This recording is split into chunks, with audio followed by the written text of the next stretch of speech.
എല്ലാവർക്കും കേളി മീഡിയയ്ക്ക് സ്വാഗതം. എൻ്റെ ചാനൽ ആദ്യമായിട്ട് കാണുകയാണെങ്കിൽ സബ്സ്ക്രൈബ് ചെയ്യുക, സപ്പോർട്ട് ചെയ്യുക, നിങ്ങളുടെ വിലയേറിയ അഭിപ്രായങ്ങൾ കമൻറ്റായി രേഖപ്പെടുത്തുക. അപ്പം നമുക്ക് ഇന്നത്തെ ഇഷ്ടം എന്ന സീരിയലിൻ്റെ എപ്പിസോഡിലേക്ക് പോയാലോ. ഇന്നത്തെ എപ്പിസോഡ് തുടങ്ങുന്നതിന് ആകാശിനെയും മഹേഷിനെയും കാണിച്ചുകൊണ്ടാണ്.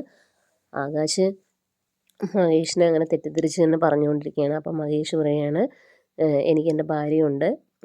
അപ്പം ആകാശ് പറയുന്നു, നിങ്ങളുടെ എഗ്രിമെൻ്റൊക്കെ എനിക്കറിയാം, നിനക്ക് അവിടെ ഒന്നും ഇതുവരെ തൊടാൻ പോലും പറ്റിയിട്ടില്ലല്ലോ എന്ന് ചോദിക്കുന്നു.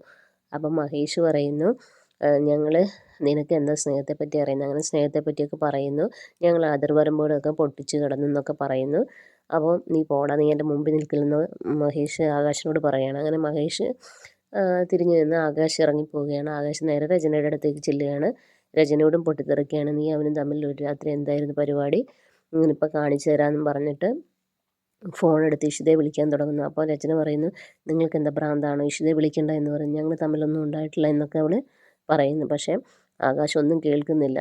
അങ്ങനെ ഫോൺ രചന ആകാശിൻ്റെ കയ്യിൽ നിന്ന് പിടിച്ചു വാങ്ങുകയാണ്. പിടിച്ചു വാങ്ങിയിട്ട് ലാസ്റ്റ് അവളെ ഭയങ്കര മോശമായിട്ട് ചിത്രീകരിക്കുമ്പോൾ രചന ആ ഫോൺ കയ്യിൽ കൊടുത്തിട്ട്, നിങ്ങൾ ഇനി എന്തെങ്കിലും ചെയ്യാൻ പറഞ്ഞിട്ട് നിങ്ങൾ വിളിക്കുകയോ വിളിക്കാതിരിക്കുകയോ ചെയ്യാൻ പറഞ്ഞിട്ട് ഫോൺ കൊടുത്തിട്ട് പുറത്തേക്ക് ഇറങ്ങിപ്പോവാണ്. അങ്ങനെ ആകാശ് ഇഷിതയെ ഫോൺ കോൾ വിളിക്കാൻ ശ്രമിക്കുന്നു. അപ്പോൾ ഫോൺ കോൾ കിട്ടുന്നില്ല. ഇത് പിന്നീട് കാണിക്കുന്നതെന്ന് വെച്ചാൽ ഇഷിത ഹോസ്പിറ്റലിൽ ഇങ്ങനെ ഓരോന്നാലോചിച്ച് ഈ വിഷമകഥകളൊക്കെ ആലോചിച്ച് ഇങ്ങനെ ഇരിക്കുകയാണ്. ആ സമയത്താണ് ആഷു വരുന്നത്. അപ്പോൾ ആഷു വന്നിട്ട് ഇഷു എന്ന് വിളിക്കുന്നു. അപ്പോൾ ഇഷു പെട്ടെന്ന് ശ്രദ്ധിക്കുന്നില്ല. പിന്നെയാണ് കാണുന്ന ചേച്ചിയാണെന്ന്. അപ്പോൾ ചേച്ചി എന്താ ചേച്ചി വന്നതെന്ന് ചോദിക്കുന്നു. അപ്പോൾ പറയുന്നു, സൂരജിൻ്റെ സ്കൂളിൽ മീറ്റിംഗ് ആണ്, എനിക്ക് പോകാൻ പറ്റില്ല, എൻ്റെ സ്കൂളിൽ വാർഷികമാണ്, അതുകൊണ്ട് ഇഷു നീ ഒന്ന് പോകണമെന്ന് പറയുന്നു. അതിനെന്താ ചേച്ചി ഞാൻ പോകാമെന്ന് പറയുന്നു. അപ്പോഴും ഇഷിത ഇങ്ങനെ വിഷമിച്ചിരിക്കുന്നു. അപ്പോൾ ആഷു ചോദിക്കുന്നു, എന്താ മോളെ പറ്റിയത്, നിനക്ക് എന്തോ ഒരു ബുദ്ധിമുട്ടുണ്ടല്ലോ, എന്താണെങ്കിലും പറയാൻ പറയുന്നു. അപ്പോൾ അവളുടെ കഥ, അവളുടെ കൂട്ടുകാരിയുടെ കഥയായിട്ട് അവൾ പറയുകയാണ്. ഇങ്ങനെ വീട്ടിൽ ഭർത്താവിൻ്റെ ചേച്ചിയുടെ ഭർത്താവ്, അനിയത്തിയുടെ ഭർത്താവ് ഇങ്ങനെ കയറി വന്ന് പിടിക്കുന്നതും ഉപദ്രവിക്കാൻ ശ്രമിച്ച കാര്യങ്ങളൊക്കെ പറയുന്നു.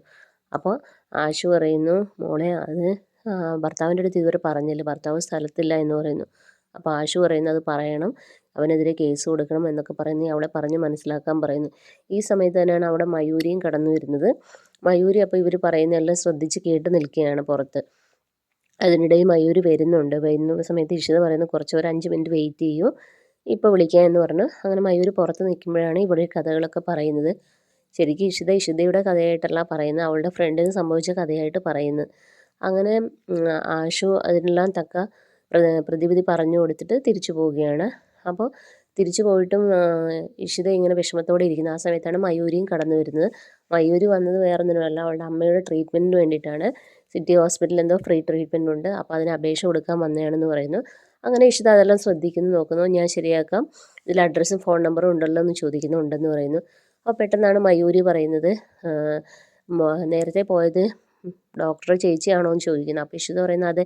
അപ്പം നിങ്ങൾ സംസാരിച്ചൊക്കെ ഞാനും കേട്ടു, എന്നെ ഇതുപോലെ ഒരുത്തൻ ചതിച്ചു, എൻ്റെ അമ്മയ്ക്ക് വയ്യാതായി, അതുപോലെ അവരുടെ വീട്ടുകാരെ പറ്റിച്ച്, ഭാര്യ വീട്ടുകാരെ പറ്റിച്ച് 40 ലക്ഷം ഈയിടയ്ക്ക് വാങ്ങി, അതിൽ 2 ലക്ഷം രൂപ എനിക്ക് തന്നു, ഇങ്ങനെയുള്ള കാര്യങ്ങളൊക്കെ പറയുന്നു. എന്നെ കല്യാണം കഴിക്കാമെന്നൊക്കെ പറഞ്ഞെന്നുള്ള കാര്യങ്ങളെല്ലാം ഇഷിതയോട് പറയുന്ന. അപ്പോൾ ഇഷിത ചോദിക്കുന്ന അയാളുടെ പേര്, അപ്പോൾ പറയുന്നത് കൈലാസാണ്. അപ്പോൾ ഇഷിത ഞെട്ടുകയാണ്. പെട്ടെന്ന് ഇഷിത പറയുന്ന, ഫോട്ടോ എന്തെങ്കിലും കയ്യിലുണ്ടോ എന്ന് കാണിക്കാമോ എന്ന് ചോദിക്കുന്നത്. അങ്ങനെ മയൂരി ഫോട്ടോ കാണിക്കുന്നു. മയൂരി ഫോട്ടോ കാണിക്കും കൈലാസിനെയാണ്. ഞെട്ടിത്തെറിച്ച് പോവുകയാണ്. അപ്പോൾ പെട്ടെന്ന് ഇഷിത പറയുന്നു, എന്നാൽ ചെന്നോളൂ, ഞാനിതിന് ഇതുണ്ടാക്കാം എന്നുള്ള കാര്യം പറയുന്നു, ശരിയാക്കി തരാമെന്ന് പറഞ്ഞിട്ട് മയൂരി ഇറങ്ങിപ്പോവാണ്. അപ്പം മയൂരി കൊടുത്ത പേപ്പർ നോക്കിയിട്ട് ഇഷിത പറയുന്നു, ഇത് കൈലാസിനെതിരെയുള്ള തുറുപ്പിയിട്ടാണ്, ഇത് വെച്ച് വേണം അവനെ എതിരെ കളിക്കാനെന്ന് പറയുന്നു. മയൂരിയോട് അപ്പോൾ ചോദിക്കുന്നുണ്ട്, കേസ് കൊടുക്കാൻ റെഡിയാണോ എന്നൊക്കെ ചോദിക്കുന്നുണ്ട്. അപ്പം മയൂരി പറയുന്നുണ്ട്, എൻ്റെ കൂടെ ആരെങ്കിലും ഉണ്ടെങ്കിൽ ഞാൻ കേസ് കൊടുക്കാൻ റെഡിയാണെന്ന് പറയുന്നു. പിന്നീട് കാണിക്കുന്നത് സ്വപ്നവല്ലി ഇങ്ങനെ കരഞ്ഞുകൊണ്ടിരിക്കുകയാണ്. ആ സമയത്ത് മഞ്ജിമ അങ്ങോട്ട് വരുന്നു. അമ്മ എന്തിനാ കരയുന്നതെന്ന് ചോദിക്കുന്നു. അപ്പോൾ പറയുന്നത്, ഈ വീട്ടിൽ നടന്ന കാര്യങ്ങളൊക്കെ നീ അറിഞ്ഞതല്ലേ, എനിക്ക് ഈ സങ്കടം താങ്ങാൻ വയ്യ, ഞാൻ BP കൂടി മരിച്ചു പോകുമെന്നുള്ള കാര്യങ്ങളൊക്കെ പറയുന്നു. അപ്പോഴാണ് കൈലാസം അങ്ങോട്ടേക്ക് വരുന്നത്. കൈലാസം ചോദിക്കുന്നത്, എന്താ അമ്മയെന്ന് ചോദിക്കുന്നത്. അപ്പോൾ പറയുന്നു, എന്ത് പറയാനെന്നൊക്കെ പറയുന്നു.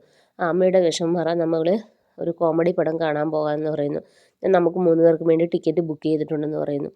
അപ്പം അടുത്ത ഷോയാണ്, പെട്ടെന്ന് റെഡിയാകാൻ പറയുന്നു.